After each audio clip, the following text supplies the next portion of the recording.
You never wait for me, even when I ran away. You're all that I could see. You're all that I could see when I could hardly. QO game අදත් ඕගලන්ට අපි අලුත් TIG machine එකක් අරගෙන ආවා. මේ අලුත් TIG machine එකේ විස්තර දැනගන්න වෙන්න වගේම ඔයගොල්ලෝ අදත් රැඳිලා ඉන්න Sentab Trading YouTube channel එක සමග. බැලුමට මේකේ පෙනුම අනිත් TIG machine වලට වඩා ටිකක් ලොකුයි. ඒ වගේම අපිට මේකේ යුනිට් දෙකක් බලා ගන්න පුළුවන්. මේ තියෙන TIG plant එක, මේ තියෙන්නේ water cooler unit එක. මෙන්න මේක තමයි මේ machine එකේ තියෙන විශේෂත්වය. එහෙනම් අද අපි මේ වීඩියෝ එකෙන් කතා කරමු මේ යුනිට් එකෙන් අපිට තියෙන වාසිය මොකක්ද කියලා. එහෙනම් අපි මුලින්ම කතා කරමු මේ machine එක ගැන. මේ machine එකේ model එක Riland TIG 315 PAC DC. ඕගොල්ලන්ට නම් බැලුවම තේරෙනවා AC එකේ DC එකේ දෙකේම වෙල්ඩින් කරගන්න පුළුවන් කියන එක. මුලින්ම අපි panel board එකේ මොන වගේ options තියෙන්නේ කියලා බලමු. ඕගලන්ට පැනල් බෝඩ් එක දිහා බැලුවාම ඩිජිටල් මීටරෙත් එක්ක ස්විච් පහක් බලා ගන්න පුළුවන්. ඒ වගේම ඩිජිටල් මීටරේට පල්ලෙයන් ඉන්ඩිකේට් බල්බ් දෙකකුත් තියෙනවා. මේකේ වම් පැත්තෙන් තියෙනවා මැෂින් එකේ ඕවර් හීට් බල්බ් එක. ඊළඟට දකුණු පැත්තෙන් තියෙනවා මැෂින් එකට ඕවර් කරන්ට් එකක් આવොත් ඉන්ඩිකේට් කරන බල්බ් එක. මම ඕගලන්ට මුලදී සඳහන් කරා මේකේ AC DC දෙකම පාවිච්චි කරන්න පුළුවන් කියලා. ඒ කියන්නේ මෙන්න මේ තියෙන සිලෙක්ෂන් බටන් එකෙන් අපිට පුළුවන් AC DC පාවිච්චි කරලා අපිට අවශ්‍ය කරන වැඩේ කරගන්න. ඒ වගේම ඕගොල්ලන්ට තව දෙයක් මතක් කරන්න ඕන මේ මැෂින් එකෙන් ආක් වෙල්ඩින් කරන්නත් පුළුවන්. ආක් සහ ටික් මේ බටන් එකෙන් අපිට මාරු කරගන්න පුළුවන්. අපි කලින් වීඩියෝ වල කතා කරා වගේම ඇලුමිනියම් වෙල්ඩින් කරද්දී ෆල්ස් ෆ්‍රීකවෙන්සි එක අපිට වැදගත් වෙනවා. අපිට මේ බටන් එකෙන් පුළුවන් ඒක චේන්ජ් කරගන්න. ඊට අනිත් පැත්තෙන් තියෙන්නේ 2T40 බටන් එක. දැන්ටමත් ඕගොල්ලෝ දන්නවා 2T40 බටන් එක කියන්නේ මොකක්ද කියලා අපි මේක කලින් වීඩියෝ වලත් කතා කරලා තියෙනවා. ඔයගලන්ට මෙතන variable meter ගොඩක් පේනවා. මේ variable meter වලින් අපිට පුළුවන් මේවා වෙනස් කරලා අපේ වෙල්ඩින් එක තව තවත් ක්වොලිටියට සකස් කරගන්න. එහෙනම් ඔයගලන්ට මේ TIG machine එක ගැන පොඩි අවබෝධයක් වෙන්න ඇති. එහෙනම් අපි බලමු මෙතන තියෙන යුනිට් එක මොකක්ද කියලා. මේක ඇත්තටම cooling unit එකක්. ඕගොල්ලෝ දන්නවා ඇලුමිනියම් වෙල්ඩින් කිරීමේදී ටෝච් එක අධික ලෙස රත් වෙනවා. අන්නේ රත් වීම වළක්වා ගන්න තමයි අපි මේ cooling unit එක පාවිච්චි කරන්නේ. මේ තියෙන ප්ලාන්ට් එකේ ඉස්සරහා මෙතන තියෙන on off switch එක.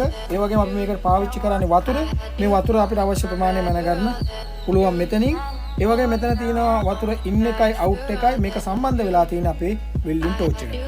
මම මෙතෙන්දි කතා කරේ water in එකයි out එකයි ගැන. ඒක වැරදියට වටහා ගන්න එපා. අපි මේකට පිටින් වතුර සම්බන්ධ කරන්නේ නැහැ. ඒ වගේම මෙතන වතුර දාන ටැංක් එකේ කප් එක තියෙනවා. මේක ඇරලා අපි එක පාරක් මේකට වතුර දාගත්තට පස්සේ අපිට ආපහු නැවත වතුර දාන්න අවශ්‍යතාවයක් නැහැ.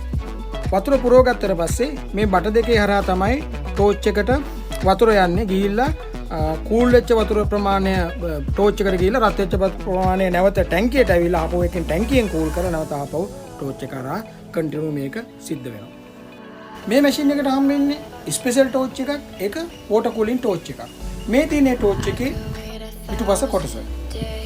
මෙතනින් ටෝච් එකේ ටිකර් එකට පවර් සප්ලයි ලයින් එක තියෙනවා. මේ තියෙන්නේ ගෑස් ලයින් එක. ඊට වඩා මේ තියෙන්නේ නෙගටිව් අවුට්පුට් ටර්මිනල් එක. මේ තියෙන්නේ අපේ වෝටර් සප්ලයි එක ඉන් අවුට් කරන බටන් එක. වෝටර් කූලින් සිස්ටම් එකක් මේ ටෝච් එකේ තියෙන නිසා මෙන්න මේ අමතර ලයින් දෙක බලා ගන්න පුළුවන්. වෝටර් කූල් එකේ තියෙන මේ සුදු බට දෙකේ සම්පූර්ණ ලයින් එකම කනෙක්ට් වෙන්නේ මෙන්න මේ මෙතන. මේ හරහා තමයි අපේ ටෝච් එක සම්පූර්ණ කූල් කරන්නේ. මේ තියෙන ටෝච් හෙඩ් එක. ඒතර අපිට මේ වෝටර් කූල් එක හරහා දෙන වෝටර් සප්ලයි එක කූල් වතුර ප්‍රමාණය මේක දිගේ ඇවිල්ලා ටෝච් එකේ මෙන්න මේ හෙඩ් එක හරහා රත් වෙච්ච වතුර ආපහු වරන් ගිහිල්ලා මැෂින් එකට ගලා මැෂින් එකෙන් කූල් කරලා නැවත ආපහු ටෝච් එකට එනවා. මෙන්න මේ ක්‍රියාවලිය කන්ටිනියු සිද්ධ වෙන නිසා අපේ මේ ටෝච් එක හීට් එක නැතු වෙනවා. අපි එහෙනම් මේ මැෂින් එකට පවර් සප්ලයි එක දීලා වෙල්ඩින් එක කරගෙන බලමු. අද මේ වෙල්ඩින් එකට පාවිච්චි කරන්නේ 1 mm ඇලුමිනියම් තහඩු දෙකක්. අපි එහෙනම් මේ යුනිට් එකට වතුර දාලා මැෂින් එකට පවර් සප්ලයි එක දීලා වෙල්ඩින් එක කරගමු.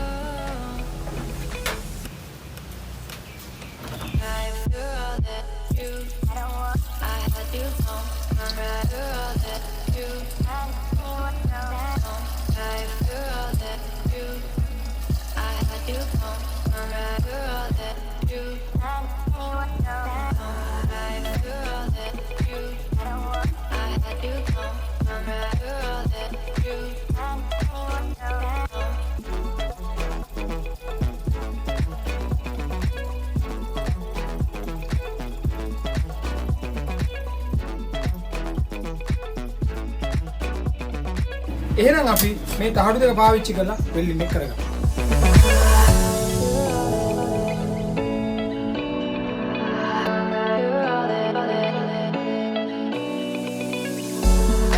I could wait 1,000 days. You never wait for me. You never wait for me. Even when I ran away, you're all that I could see.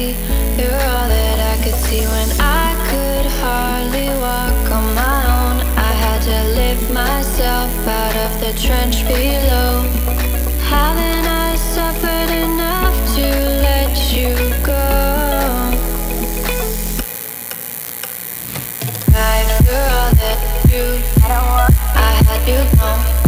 You're all that you You're all that you I had you gone. You're all that you Hello. Haven't I suffered enough to let you go? You're all that you I had you gone. You're all that you You're all that you I had you gone. You're all that you You're all that you I had you gone. You're all that you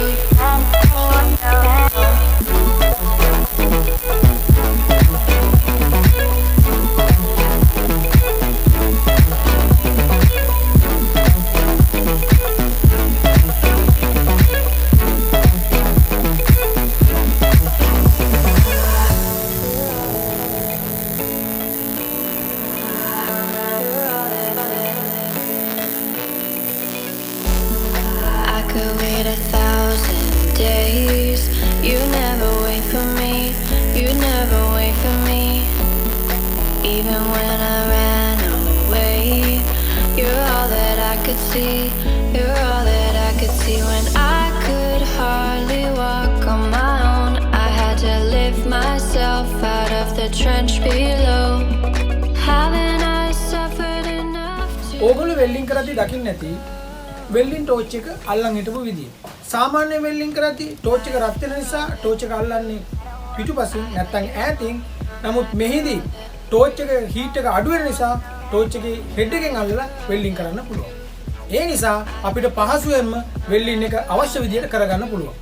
මේ water cooling එකේදී තියෙන හොඳ වාසියක් තමයි ඒක. මේ water cooling plant එක ගැන සාමාන්‍ය අවබෝධයක් එන්නේ නැති කියලා මම හිතනවා.